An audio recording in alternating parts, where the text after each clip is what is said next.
A cada eleição, uma nova legislação. Neste ano surgiram novidades, como a exigência de certidão criminal para os candidatos e o uso intenso da internet.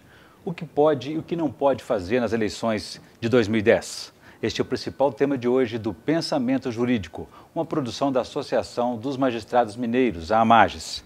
Para falar sobre o assunto, nós vamos conversar com o juiz José do Carmo Veiga de Oliveira. Ele é diretor da Escola Judiciária do Tribunal Regional Eleitoral de Minas Gerais e titular da 10ª Vara Civil de Belo Horizonte. É juiz há 20 anos e já passou por 8 comarcas: Rio Vermelho, Conselheiro Pena, Sete Lagoas, Ipatinga, Galileia, Uberlândia, Nova Lima e agora Belo Horizonte. Doutor José do Carmo, obrigado pela participação mais uma vez aqui no Pensamento Jurídico. É satisfação. Nós teremos, como o senhor já sabe, 2 quadros: a participação do Pensamento Universitário, em que estudantes de Direito fazem perguntas sobre o tema de hoje para o senhor, e o Pensamento Literário, em que o senhor vai fazer indicações de leitura para os nossos telespectadores. Pois bem, nós vamos iniciar então a nossa entrevista falando das eleições. Doutor José do Carmo, não foi aprovado ainda aquele projeto reclamado pela sociedade chamado Ficha Limpa. No entanto, parece que a Justiça Eleitoral se antecipou e adotou essa exigência, cobrando aí então a apresentação de certidão criminal para quem for candidato. Isso ameniza o problema? Pode ajudar? É uma iniciativa que nasceu no TRE de Minas Gerais. A Resolução 785 de setembro de 2009 estabeleceu a necessidade de se divulgar essa documentação para que no site do TRE os eleitores tenham acesso a todo tipo de informação que se refira ao candidato. Pode conhecer a trajetória dele. Exatamente, toda a sua trajetória e a possibilidade de identificar melhor, porque uma questão é inequívoca. A propaganda política hoje, como nós temos, gratuita em termos, ela não revela exatamente quem é o candidato. Mostra a figura do candidato. Até porque o marketing tem outro propósito. Tem outro propósito. Né, de apresentar. A intenção do TRE, então, é fazer com que o cidadão conheça melhor esse candidato. Exatamente. Agora, essa ficha criminal, essa certidão, pode interferir no deferimento da candidatura dele? Esse é o foco. Porque a pretensão é evitar que maus candidatos tenham a sua candidatura deferida e, evidentemente, vá prestar um desserviço à população e frustrar o propósito do eleitor, que seria de eleger ou de participar da eleição de alguém que tivesse realmente condições e capacitação, todos os requisitos para poder representá-lo no Congresso, num cargo do... Aliás, isso é exigido para outros concursos de servidores públicos, né?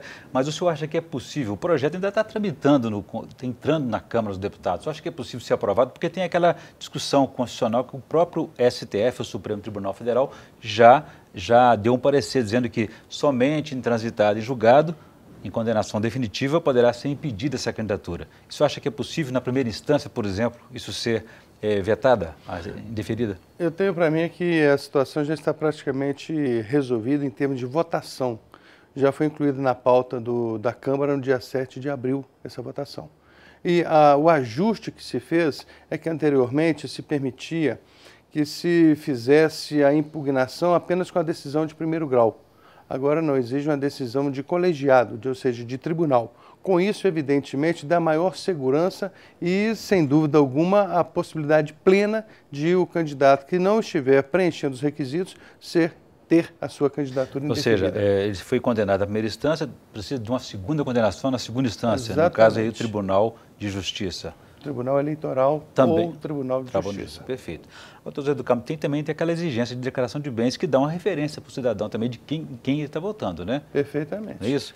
Bom, agora eu falei, abri o programa aqui dizendo que a cada eleição uma nova legislação. O senhor acha que isso é bom ou ruim?